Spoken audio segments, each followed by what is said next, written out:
ಕೊಂಡು ಪಕ್ಷನ ಮುನ್ನಡೆಸ್ತಕ್ಕಂಥದ್ದು ನಾವು ಮಾಡಬೇಕಾಗಿದೆ, ಅದು ಮಾಡ್ತಾ ಇದ್ದೇನೆ. ಇದು ನನ್ನ ಮುಂದೆ ಇರ್ತಕ್ಕಂಥ ಗುರಿ. ಈ ರೀತಿ ಹೊಂದಾಣಿಕೆ ರಾಜಕಾರಣ, ಯಡಿಯೂರಪ್ಪನವರು ಹೊಂದಾಣಿಕೆ ರಾಜಕಾರಣ ಮಾಡಿಕೊಂಡ್ರು, ವಿಜೇಂದ್ರನು ಹೊಂದಾಣಿಕೆ ರಾಜಕಾರಣ ಮಾಡಿಕೊಂಡ್ರು. ಈ ರೀತಿ ಪದೇ ಪದೇ ಹೇಳಿ ಇವತ್ತೇನು ಸಂಘಟನೆಗೆ ಪೆಟ್ಟನ್ನು ಕೊಡ್ತಾ ಇದ್ದಾರೆ.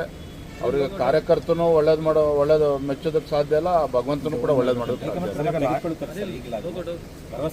ಕಾರ್ಯಕರ್ತರ ಅಪೇಕ್ಷೆ ಇದೆ. ಯಾರು ಆದಿಲಿ ಬೀದಿಲಿ ಇವತ್ತು ಪಕ್ಷ ಸಂಘಟನೆ ಮಾತನಾಡಿಕೊಂಡು ಪಕ್ಷ ಸಂಘಟನೆಗೆ ಅಡ್ಡಿ ಮಾಡ್ತಾ ಇದ್ದಾರೆ, ಬಿಗಿಯಾದಂಥ ಕ್ರಮ ಕೈಗೊಳ್ಳಬೇಕು ಅನ್ನೋ ಅಪೇಕ್ಷೆ ಕಾರ್ಯಕರ್ತರದ್ದು. ನಾಯಕತ್ವನೇ ಬದಲಾವಣೆ ಮಾಡಬೇಕು ಅಂತ ಹೈಕಮಾಂಡ್ ಮನವಿ ಮಾಡ್ತಾ ಇದ್ದಾರೆ. ಅವ್ರು ಮನವಿ ಮಾಡಬಾರ್ದು ಅಂತ ನಾನು ಹೇಳೋದಿಲ್ಲ. ಆ ಮನವಿನ ಎಲ್ಲಿ ಮಾಡಬೇಕು, ಯಾರ ಮುಂದೆ ಮಾಡಬೇಕು, ಅಷ್ಟಾದರೂ ಇರಬೇಕಲ್ಲ. ಹಾಗಾಗಿ ವಿಜಯೇಂದ್ರನ ಬದಲಾವಣೆ ಮಾಡ್ತಕ್ಕಂಥ ಪ್ರಯತ್ನ ಮಾಡಲಿ, ಇನ್ನೂ ಹೆಚ್ಚು ಜನ ಸೇರಿಸ್ಕೊಳ್ಳಿ, ಅದ್ರ ಬಗ್ಗೆ ನಂದೇನು ಅಭ್ಯಂತರ ಇಲ್ಲ. ಪಕ್ಷದ ವರಿಷ್ಠರಿಗೆ ಸ್ಪಷ್ಟತೆ ಇದೆ. ರಾಜ್ಯದಲ್ಲಿ ಸಂಘಟನೆ ಯಾವ ದಿಕ್ಕಿನಲ್ಲಿ ಹೋಗಬೇಕು ಅನ್ನೋದ್ರ ಬಗ್ಗೆ ಕೂಡ ಸ್ಪಷ್ಟತೆ ಇದೆ. ಇವರ ಸಮಸ್ಯೆಗಳು ನೋಡಿ, ಈಗ ಅನೇಕರು ಅಕ್ಕಪಕ್ಕ ಅವ್ರ ಜೊತೆಲಿ ಏನಿದ್ದಾರೆ, ಅವ್ರು ಯಾರೂ ಕೂಡ ವಿಜಯೇಂದ್ರನ ಬಗ್ಗೆ ಬೇಸರ ಅಲ್ಲ.